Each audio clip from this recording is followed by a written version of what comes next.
Today, we're going to be talking about KPIs, so key performance indicators. Why do you need them? Why do I hate them so much? Why do most business owners hate them so much? All the good books talk about them. Traction by Gino Wickman, or the 12-week year, or whatever book you read, any good book, in fact, on business will talk about KPIs, KRAs, and all the rest of it. But why is it so damn hard to try and figure out what we should or shouldn't be measuring and what to do about that? So that is the topic of today. So the question is this: how do entrepreneurs like us, who don't have an endless supply of cash, how do we leverage the best apps, virtual assistants, automation tools, and systems to scale our businesses, increase our profits, and have more time to do what we love to do each day? That is the question, and this podcast will give you the answer. My name's Dr. Steve Day, and this is Systemise Your Success. And today I'm joined by originally a client, then a good friend, and now a colleague, Georges Verdis, someone I've been working very closely with over the past couple of years and have high respect for with regards to how efficiently you run your business. You can introduce yourself very, very quickly as we are a bit tight on time, but what do you do? How do you help people? And yeah, let's just kick off. Well, how do I help people? Well, basically, whatever I'm learning from you, I'm thinking, okay, so how can we actually use that in any pretty much industry to get things systematized, have a structure in place, and offload the work that I was previously doing myself and passing it on to somebody else.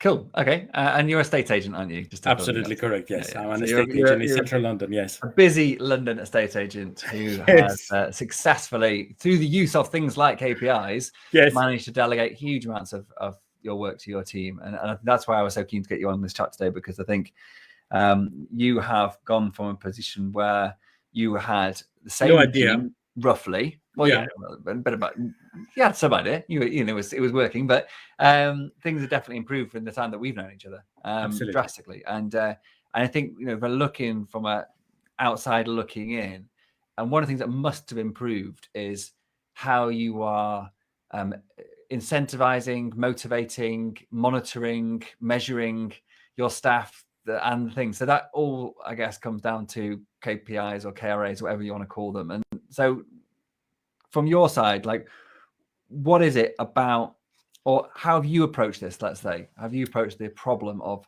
which KPIs to use and which not to?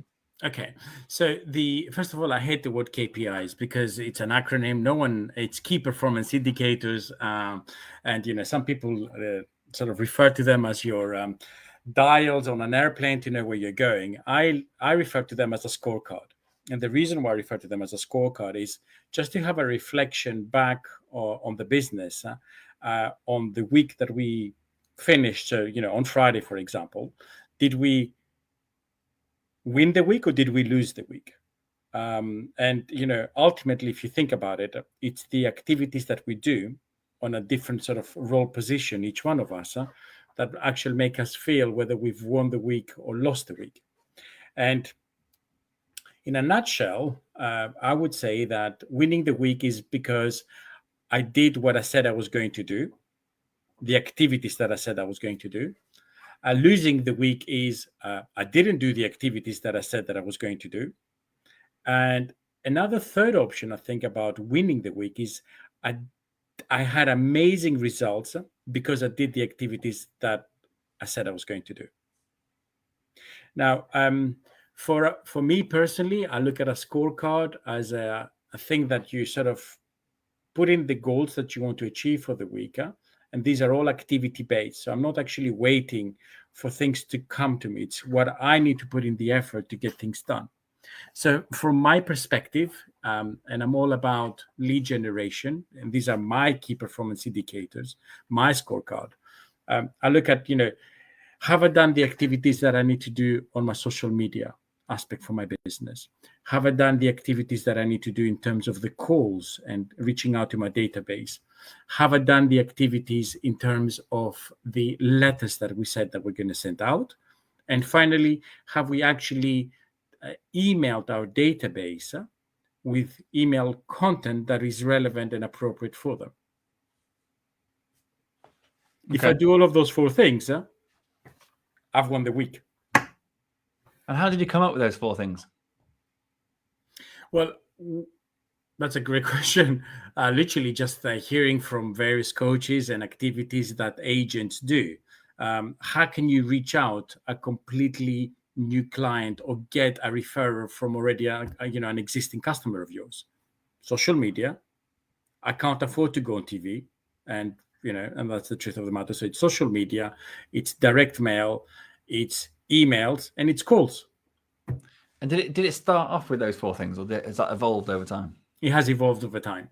So initially it started with just calls, which it's a painful. I don't enjoy making the calls, but I do know that once I make the calls, I get the results, the amazing results that I need. Yeah. And it's a true reflection on me. And I think ultimately, I can give you a great example. So one of our goals for the week is sending 300 handwritten letters to our local area. Yesterday was Wednesday morning. By Wednesday morning, we had not sent any letters on Monday and Tuesday. So it was just a simple thing. It was just a simple statement. We have made the decision not to send the 120 letters, because it's 60 a day, up until Tuesday evening. What's the plan? You're just aware of it. That's how I look at it. Yeah, and that idea, you can break it sort of, or look at it from a different angle. And in the 12-week year, he talks a lot about this. He says, look, whether it's 12 weeks away, or in your case, a week away, so you've got your KPI, you're 300 letters in a week. So you break that down, 60 letters a day. So you can say that if I'm not doing the 60 letters a day, then there's something wrong. Something correct. Needs to be adjusted, whatever. Yes. But if you weren't monitoring that, then you wouldn't know until the Friday came. Did he send you 60 letters, or did he send you 300 letters? No. And it's just too late by that point. You missed the opportunity to do something about it. That's right. Yeah. And so by the sounds of it, that KPI is all the key performance indicator. That number that you're monitoring the effectiveness of that department or that team or whatever it is that the number applies to is something that you as a company or as a manager, you're monitoring on a weekly basis by the sounds of it. Correct. But then your staff, I guess, are monitoring on a daily basis. Is that something, are you getting a pulse of your business of these key numbers each day as well, or is it always just at the weekly meeting? So we're actually now, the letters, as soon as they're posted, they're updated in a Google Sheet, which actually one of my colleagues overseas has created for us. So that allows us to have a clear understanding where we are, whether we're on track or off track. And then what happens that data though? Because often data gets recorded and lost, but is it brought up in a meeting? Is there a schedule? Where does it come into? Where does anyone look at it on a daily basis? How does it get looked at? I bring it up on topic in the daily stand-up meeting in the morning. Cool. So let's basically, you've got a key set of numbers. One of them happens to be this letter thing that we're discussing as an example. So a key set of numbers that you've decided as a business over time from trying out different ideas that these are the things that actually make a difference to our bottom line in this case, because it's talking about sales and marketing. And so they're that important that they're not going to be something we look at a quarterly review. They're not going to be something we look at a monthly review. They're going to be something we look at every single day to get a pulse on where are we up to in achieving that target of. And ultimately, we're talking about, a 5-year goal or a 1-year goal or a quarterly goal. It's like, we're going to make 100 sales in this year. You break it down. And again, that's what I think, referring back to 12 years, I can't remember the author's name. Somebody will, I'm sure, know who's listening now. But 12-week year, he does that very well, I think. He says, look, what is your goal? Okay, how do we break that down into a week? How do we break that down into a day or into an hour? How many times do you have to pick up the phone? Like going back to In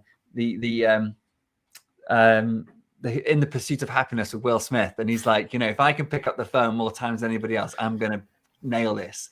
And it's that philosophy. And I think it's a really great analogy. Well, that film is a great analogy of this real life problem or real life challenge that you've broken down to a number. No, but there's always this analogy, I think, Steve, as well, that the KPIs, the scorecard, is all about new business. And truth of the matter is, though, that you can apply that literally across all areas of your business, from a maintenance perspective, the people that are literally looking after the team, from a customer delivery perspective. I mean, there's many things like, we're documenting all of our operation manuals and everything that we're doing. So our goal is 20 a week. Yeah. 1 week we didn't hit 20 a week. So I was like, okay, what prevented us from hitting 20 a week? And, when we set that goal initially, you then start to get a better perspective, because I was like, when did we realize we were not going to be hitting 20 a week? Did it come as a surprise to us on Friday? Or did we know before that? Yeah. And it came as a realization we knew before, because there was not enough content created for the operation manuals to be done. So now the conversations are starting also, from other team members. I need this from you. I need this from you, because I need to be hitting those numbers. And ultimately, you want to make them that they're realistic numbers, right? You don't want to overstretch yourself and burn yourself out. At the moment, the numbers that we have set, they are challenging, but they can be done. But I think the key thing is you set them. And even if they weren't challenging, you would set them. They're there. Like, even if you just, and I think this is the one thing that I struggle with for a long time, is almost first off, measuring too many things to begin with. And this is something like with anything in business, you do try and do too many things and nothing gets done. So you've got to focus and say, look, what is the one thing we're going to measure this week or this month or whatever? Let's start measuring it and let's see what happens. And part of it is you can start measuring stuff as well, but then don't take any action based on the measurements, because you haven't given yourself any sort of target or cutoff or line you've got to reach or cross or whatever. Or like you said, it's unrealistic, whether it's too low or too high, and therefore you've got to adjust it. You can adjust it because you are documenting. So if you're never hitting your targets, then maybe the targets are unrealistic from one way. If you're always hitting them, then maybe you need to think the other way, and raise the bar a bit. But I think from experience of doing this into a lot of our operational stuff, I think was one that actually I think operations is probably the thing I hate the most about key performance indicators, is trying to come up with meaningful, internal, operational based key performance indicators. Like you said, is the number of operation manuals completed. I think that's a very, very good one. I think we also have, so any project that we're running towards an achievement of a quarterly goal, we actually have a structure of a number of different elements. So we have a project board, we have a meeting assigned, we have a vision board or a plan put in place, so everyone in that project has an idea what the overview of the project is. So we actually score that now, and that's like we have, okay, so of the 7 quarterly goals, how many of those have got each of the elements in place, completed, and to what standard?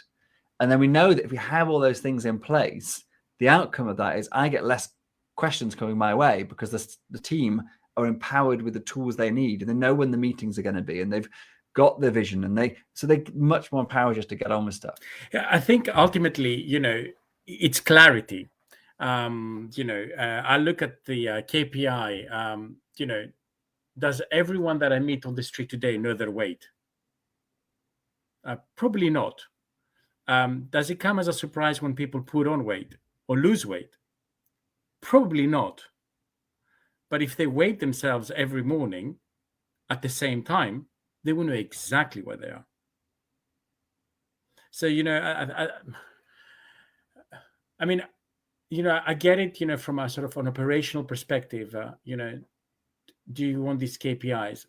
I just think it makes everyone realize in the team whether we've won the week or lost the week. And ultimately, we're in control of it. And I look at it as 2 perspectives. So one of them is actually doing the activities, which is what I call the outputs. You're doing this, and you're sending out, you're creating stuff. And then based upon those outputs, you get inputs, and the inputs could be new clients. The inputs could be, you're documenting a full process pipeline or fulfilling a project. Like we're organizing right now a client event.